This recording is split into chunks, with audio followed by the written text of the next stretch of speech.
Hey, it's Ruby and Alex, and we are here today with much more talented siblings, Tegan and Sara. Thank you for coming in, you guys. Thank you for the lovely open. And you are on tour right now, but this tour is a little bit different, so tell us about that. Yeah, so we're touring an album, but we're also touring a memoir that we just put out. And I'm already boring, Tegan. We're off to a great I start. felt like I was like maybe blocking. I was trying to like make Blocking me from what? I don't know them.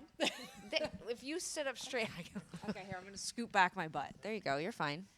So we are on tour for an album, but we also have a memoir that just came out. So the actual live show is a sort of synergistic combination of both of those things. We're thinking of it more of like a theater show, like something you might see on Broadway, though like very, very off Broadway because we don't have that much budget. But like storytelling and a sort of scripted element, and then also songs from our new album that were written in the 1990s when we were in high school, in our adolescence, and talking about our relationship as sisters and how we learned how to write songs and start our first band. Are there any parts of the stuff that you wrote in the 1990s that you look at and are like, oh, God? Or are you looking at it thinking like, man, we've always been good? I mean, I think when I listened to the demos for the first time after 20 years, most of it I was like, this is actually really good. I mean, it was the tapes were warped. Lots of it was inaudible. Some of the lyrics, it was clear we were high on LSD when we wrote them. But in general, I actually was really impressed by the melodies. I was impressed by a song structure. I mean, for our first pieces of music, they were quite advanced. More advanced than I remembered, that's for sure. But there was plenty of cringing, too. And, we probably found almost 40 songs, and we chose 12 to record. So it wasn't all great, but I was surprised. I think most of us just assume everything we did when we were young is stupid and silly. I think it's like a narrative we all carry about our young selves. Like, we didn't look good, we dressed terrible, we were, shells of who we become. And I think that's part of this project for Sara and I, is looking back, but also making everyone else look back and say, like, I think your younger self is probably way cooler than you think.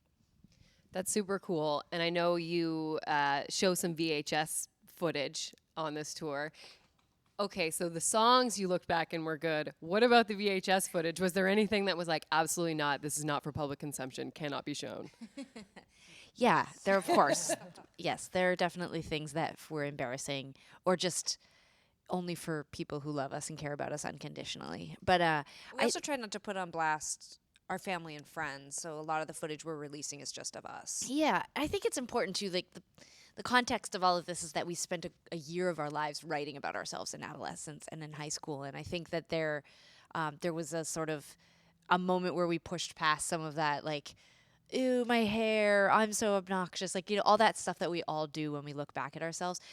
We really got sort of to the heart of those teenagers and those adolescents. And I had such admiration for them as I was writing about them because unlike today where I don't walk down the street and have people make fun of me or laugh at me, or, I don't often feel threatened, for example. My physical self doesn't feel threatened. And as a teenager, watching the videos, everything is about posture. It's about, like, we were wearing these crazy big clothes. We were sort of like half raver, half skater, half grunge, and people would threaten to beat us up, make fun of us at school, like call us names. And there was just this like bravado and this kind of like cockiness that we had to that we sort of had to adopt in order to sort of get through and get through life. And we just got up every day and did it anyway. It wasn't like I was like, what, I'm going to try dressing differently so I get less attention. Like, it was sort of like, how do I ratchet this up even more so that I feel more visible to the people who sort of are disgusted or not interested in me.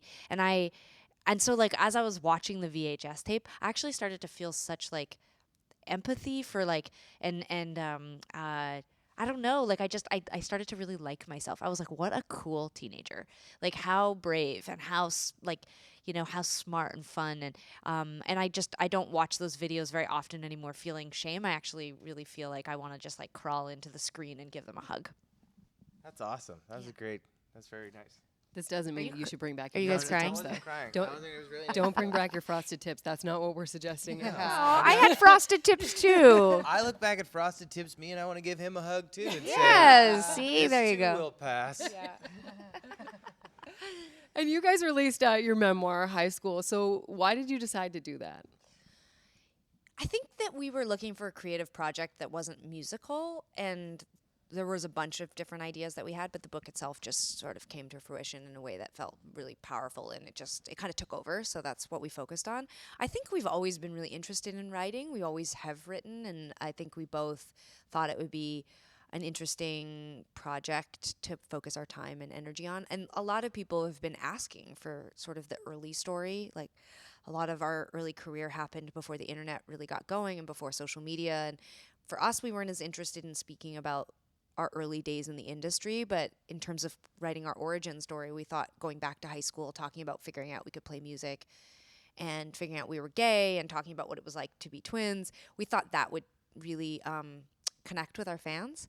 But our hope was, with writing the book, we'd also reach people who didn't listen to our band and who just needed a story about being an outsider or being, in high school, or just a lot of queer people don't get their stories told. So we thought that it might just connect in a different way. So it didn't have to be so much about Tegan and Sara, and it was more just about two queer women in the 90s. So there just was like a lot of reasons. There felt like a lot of touchstones. It felt like if we did it, if we built it, they would come, And it was also just really nice to take a break from music. Although then, in researching the book, then we found all these songs and made a record, so it kind of backfired. But it was nice in theory to take a break from music. Well, I wrote down one of the quotes you had on your website about your book from your best friend from high school's mom. And she said, "I'm apprehensive about the book. Maybe they should just let sleeping dogs lie. Do they really need to tell people about those experimental times?" So how was the book received by your family and friends and exes? I really think that for the most part, people were really supportive. I think that, all sort of like joking and chiding aside, the truth is that our friends and most of the people we write about in the book are still dear friends of ours. I think they understand that the intention with the book wasn't to be scandalous or like a celebrity memoir or exploit those experiences. Some of them very tough. It was about sharing an origin story that I think is bigger than being in a band. It's just a sort of a takeaway from 20 years of having just conversation with people on airplanes or at meet and greets or at dinner parties or on the street. We have heard so many coming out stories or adolescent stories or creative artistic stories, how people find their voice, how they find their sense of self. And I think that we realized that there was a value in telling our own story and making people feel like they had access to something that they don't often have access to. And I mean, and directly for our friends and family that are in the book, it's a love story for them. It's I don't know how I would have made it through high school without them. We got very lucky. We're very grateful for the support and the community that built up around us at that time, because it essentially, on an individual level, it taught us how to be loved. And on a sort of community level, it was our first audience. They were our first fan base in a way. And it was like everything that we got from that group of people who loved us and cared about us, but then who became so enthusiastic about our music, we then went out and sort of tried to like engineer that and create that in the world as our job. And they're completely, I think that they're completely responsible for that. So yeah, there's a bit of like LSD talk, and I don't know if everyone was thrilled to be like outed as our first girlfriends, but like I think that the bigger point or the larger picture, they got that part. See, I would think they'd be like, "Yeah, that's right, that's me. Yeah. I dated Tegan or Sara. Deal with it." Our friends from high school are very grown up now. Like they're all really cool and open-minded, but I get it. Like, it's very exposing. Like, for us, we have a platform where we can talk and articulate our experiences through the lens of music and entertainment and celebrity and all of these things. Like, some of our friends they're just adults. They're adulting. They have children. They don't want to talk about taking acid at 15, They can tell their kids, like, LSD was a weird food we used to eat. It's like Spam. No one eats Spam anymore. No one eats LSD.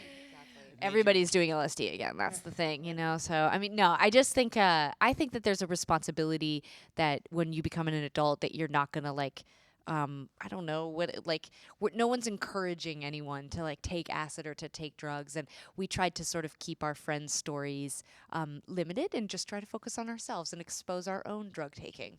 I think Tegan's on drugs right now, actually. She looks a little like she's drifted off somewhere. We don't know where.